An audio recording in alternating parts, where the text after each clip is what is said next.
শ্রীলঙ্কার বিপক্ষে দ্বিতীয় টি-20 ম্যাচে একাধিক পরিবর্তন নিয়ে এবারে মাঠে নামতে যাচ্ছে বাংলাদেশ ক্রিকেট টিম। 3 ম্যাচ টি-20 সিরিজের প্রথম ম্যাচে বাজেভাবে হেরেছে শ্রীলঙ্কান ক্রিকেট টিমের কাছে।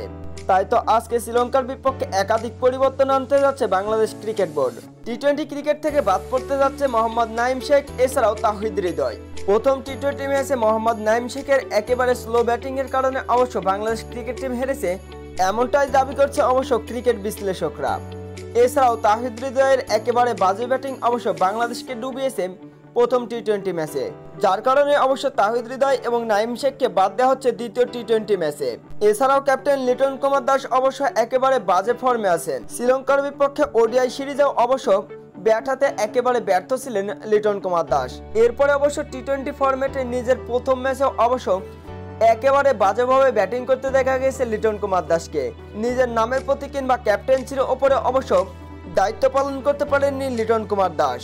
তাওহিদ হৃদয়ের জায়গায় অবশ্য সাব্বির রহমান রুমনকে আবারও দলে ফেরানোর চিন্তা ভাবনা করছেন ক্রিকেট বিশ্লেষকরা। এছাড়াও দেশের বাইরে অ্যাওয়ে ম্যাচগুলোতে অবশ্য সাকিব আল হাসানকে দলে ফেরানোর জন্য বিশেষভাবে পরিকল্পনা করছে বাংলাদেশ ক্রিকেট বোর্ড।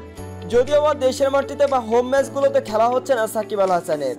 বাংলাদেশের প্রথম ম্যাচে যখন ব্যাটিং ব্যর্থতার কারণে ম্যাচ হেরেছে বাংলাদেশ ক্রিকেট টিম, ঠিক সেই সময়ই অবশ্য গ্লোবাল সুপার লিগে ব্যাট হাতে এবং বল হাতে অলরাউন্ডিং পারফরমেন্স করে দেখিয়েছেন বাঁহাতি বিশ্বসেরা অলরাউন্ডার ক্রিকেটার। এমনকি ম্যাচেরও প্লেয়ার হয়েছে সাকিব আল হাসান।